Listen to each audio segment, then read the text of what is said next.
సంగారెడ్డి జిల్లా పటాన్చెరు నియోజకవర్గంలోని Kolluru police station పరిధిలో ఏసీబీ దాడి చేసి ఎస్ఐని రెడ్ హ్యాండెడ్ గా పట్టుకున్నారు. డిసెంబర్ 19వ తారీఖు రోజు తహసీల్దారు రేషన్ బియ్యం దొంగతనంగా సప్లై చేస్తున్నారని కొల్లూరు పోలీస్ స్టేషన్ లో ఫిర్యాదు చేయగా లారీని పట్టుకుని కేసు ఫైల్ చేశారు. లారీ ఓనర్ పేరు కేసులో నుంచి తొలగించడానికి ఎస్ఐ 30,000 డిమాండ్ చేయగా 5,000 రూపాయలు అడ్వాన్స్ ఇచ్చి 20,000 ఇస్తుండగా పట్టుకుని ఎస్ఐపై కేసు నమోదు చేసి దర్యాప్తు చేస్తున్నట్లు ఏసీబీ అధికారులు వెల్లడించారు.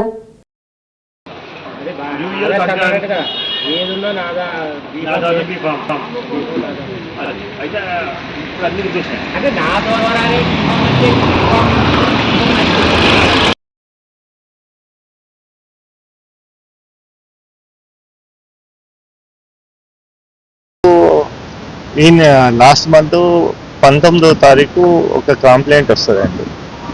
అంటే he is the owner of the lorry. ఆయన పీడిఎస్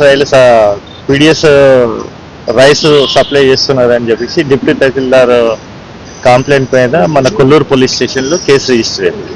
క్రైమ్ నెంబర్ వచ్చేసి 508/25.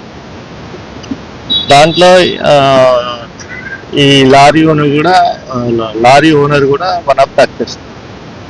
ఆయనని ఆ కేసులో నుంచి డిలీట్ చేయడానికి, అక్యూజ్ కాలం నుంచి తీసేయడానికి ఎస్ఐ గారు 30,000 డిమాండ్ చేస్తారు. డిమాండ్ చేస్తే అప్పుడే ఈరోజైతే వెహికల్ రిలీజ్ కోర్టు నుంచి ఆర్డర్ తీసుకున్నారు, కలెక్టర్ నుంచి ఆర్డర్స్ తీసుకున్నారు రైస్ ఇంకా లారీ చేయడానికి. అప్పుడే మన లారీ డ్రైవర్ 5,000 ఇస్తాడనమాట.